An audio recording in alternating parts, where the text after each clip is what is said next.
All right, welcome to Talking Investing. I'm Tom, and as always, this is not financial advice. Today, I want to talk about Marathon Digital Holdings, stock ticker MARA. Marathon put out a press release last night saying they have completed their transaction converting some of their debt to equity. So the total amount of that was $417 million. I want to go through their press release. They try to explain exactly why it is that they did this. So I want to go through all that. I want to talk about their line of reasoning, but I also want to talk to you about some other numbers that I put together. I personally am not a big fan of this deal, and I will show you why with a chart with some specific numbers. Having said that, the one caveat would be, management has more information than me. If there's another big transaction around the corner, and this is a piece of that puzzle, then, maybe there's something that I don't know. But from everything that I'm looking at, unless I'm just missing something, I don't understand why this was a good move for the company. I'm going to go through several reasons why I think, it feels like a bad move. I will give management's response to these issues because a lot of these issues they address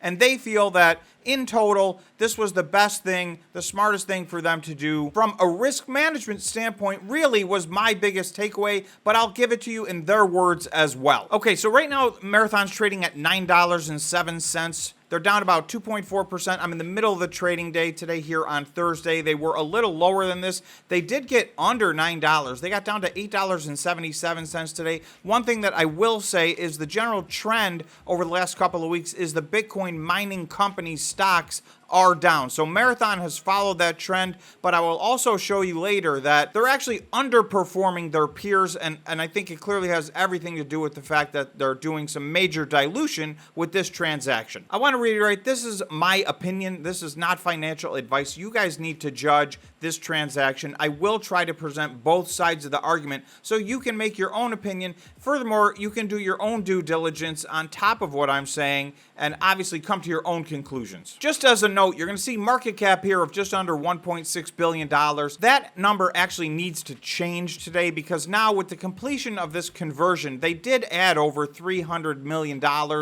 of equity. So they're closer to $1.9 billion market cap versus the $1.6 billion-ish they're showing right here. So that's just for your information. Okay, let's get into what's going on. This all started on September 8th, so not so long ago, less than 2 weeks ago. On September 8th, Marathon put out this press release. It says Marathon Digital Holding announces private exchange of approximately $417 million of 1% convertible notes due in 2026 for shares of common stock. Now, they have actually over $700 million of these notes. They still will have over $300 million of these convertible notes after they do this, but this is about 56%, I think they say, of the total amount that's outstanding. So that is a majority of this that they're essentially going to retire by converting it to equity. And I'm going to go through their numbers where they show you that, in their opinion, they did this at a good price and it's actually accretive to the company. I think there's a lot of different ways to crunch the numbers on this, so I'm going to show you how they did that. You'll have to use your own judgment and see if you agree with their calculation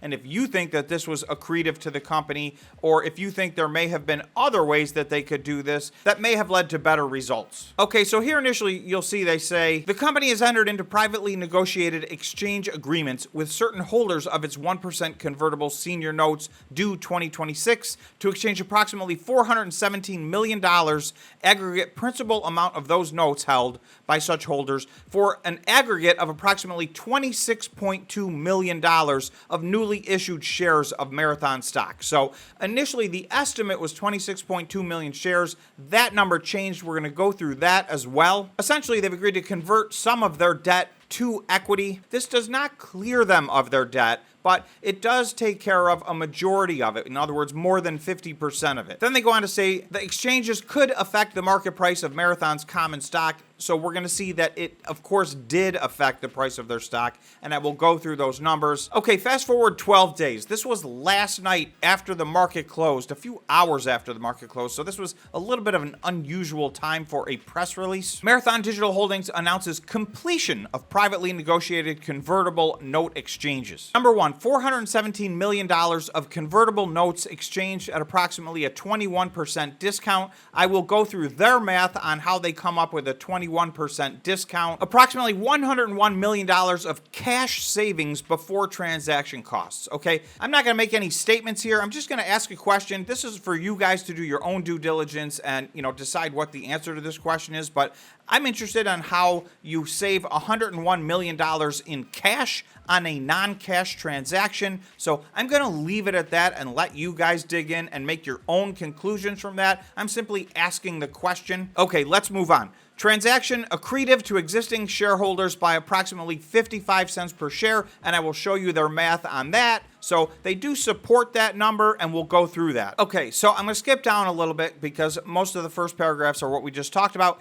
In total, Marathon exchanged $417 million aggregate principal amount of the note held by such holders for an aggregate 31.7 million newly issued shares of Marathon common stock. Now remember, 12 days earlier, they estimated this was going to be 26.2 million. They did note in that press release that that number would change based on certain variables, including the change in their stock price. So that 26.2 million, that was their initial estimate, turned into 31.7 million shares. So I will show you my analysis going through what that means in a few minutes. As a result, the company has reduced its long-term convertible debt by approximately 56% and realized approximately $101 million in cash savings before transaction costs. Following the exchanges, $331 million aggregate principal amount of the notes will remain outstanding, just like they said in the first press release. Okay, by exchanging $417 million of our notes at 21% discount, we have reduced our long-term convertible debt by 56%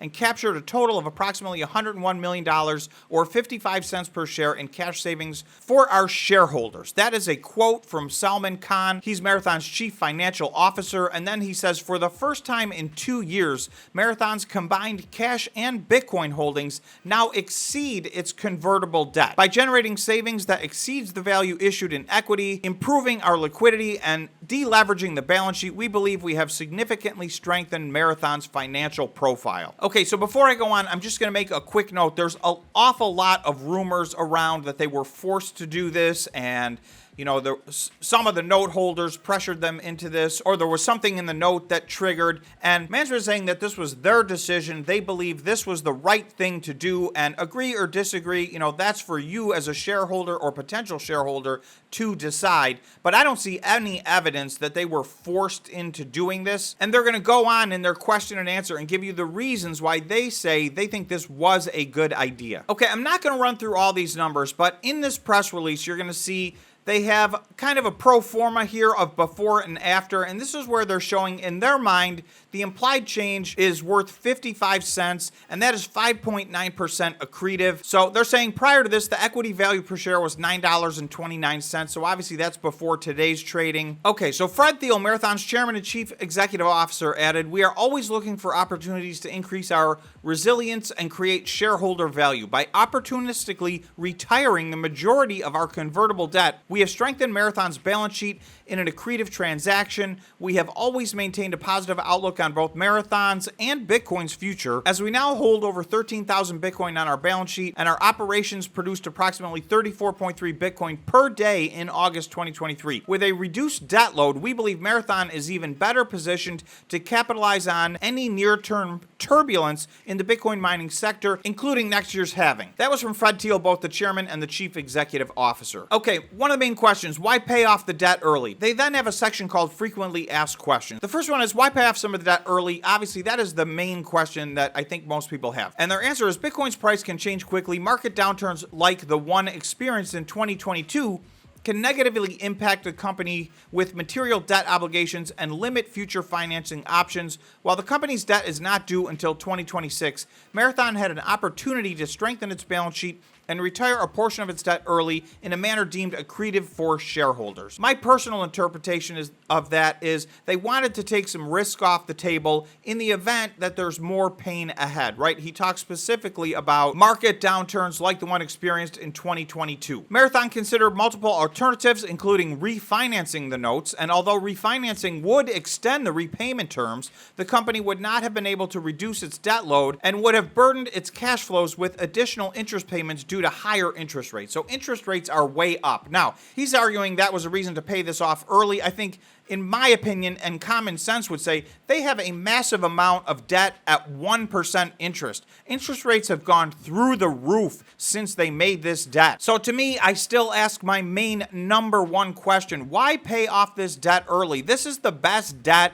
in the industry. It's at 1% interest. Also, there is no principal due on this at all. So there's no cash flow out. There's no principal payments due for over 3 full years. So this is the part where I start to scratch my head. Why do this now? What is the trigger to do this now? What they're saying is it takes some risk off the table in the event there's another downturn like there was in 2022. So if that's their answer, if that's their decision, then you guys as shareholders need to decide if you like that, if you think that was a good idea, and plenty of people do, just so that you know.